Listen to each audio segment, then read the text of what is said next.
Ngayon ay gagawa naman tayo ng chicken popcorn / chicken hot shots. Sana magustuhan ninyo.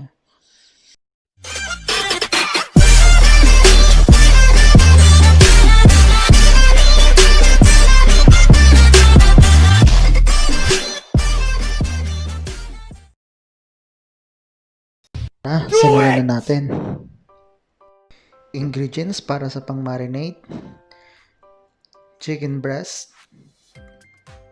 1 teaspoon salt, 1/2 teaspoon garlic powder, 2 tablespoon vinegar, 2 tablespoon chili sauce, and 1/4 cup milk. For coating, meron tayong 1 cup flour, 1/2 corn flour, 1/2 teaspoon salt, 1/2 teaspoon chili powder, 1/2 teaspoon garlic powder, 1 egg, 1/2 cup cold water. Okay, ready na ang ating chicken breast.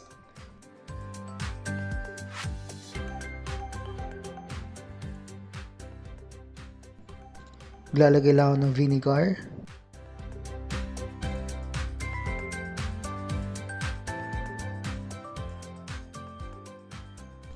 Next is chili sauce or hot sauce.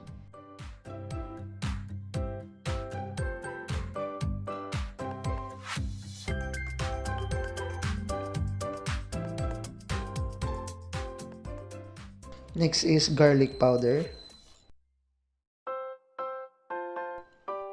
And salt.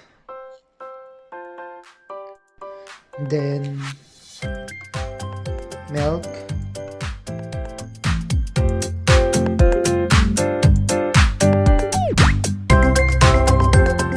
Haluin lang natin para mag-combine lahat ng ingredients.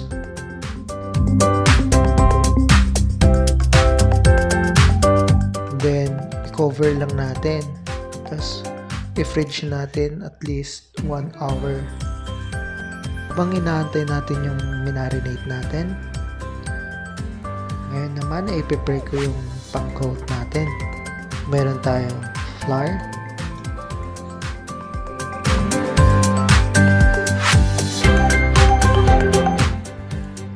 salt, chili powder,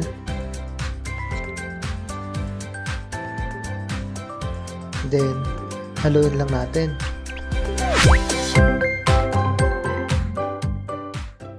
One eternity later. Ayan, okay na yung marinate natin. Hindi ko na-videohan yung paglagay natin ng egg. Kailangan lagyan ng egg bago natin i-coat. Dapat pagpagin ng maigip.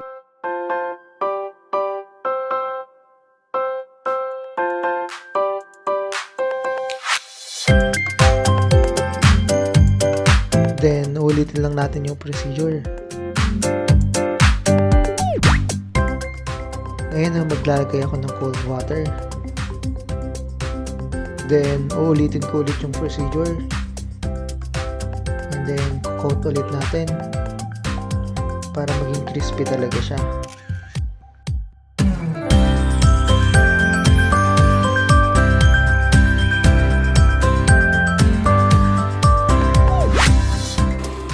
Then, prito na natin. Antayin lang natin mag golden brown.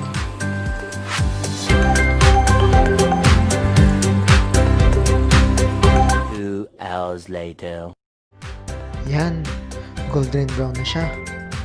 At kukunin ko lang yung mga pwede na.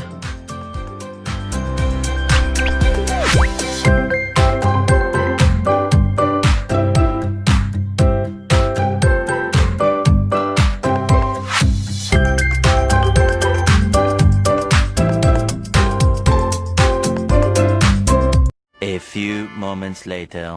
Ito nating finished product. Napakasarap. Pwede nyong gawin ito sa inyong bahay. Sana ay nagustuhan ninyo. Huwag mong kalimutan mag-like and subscribe.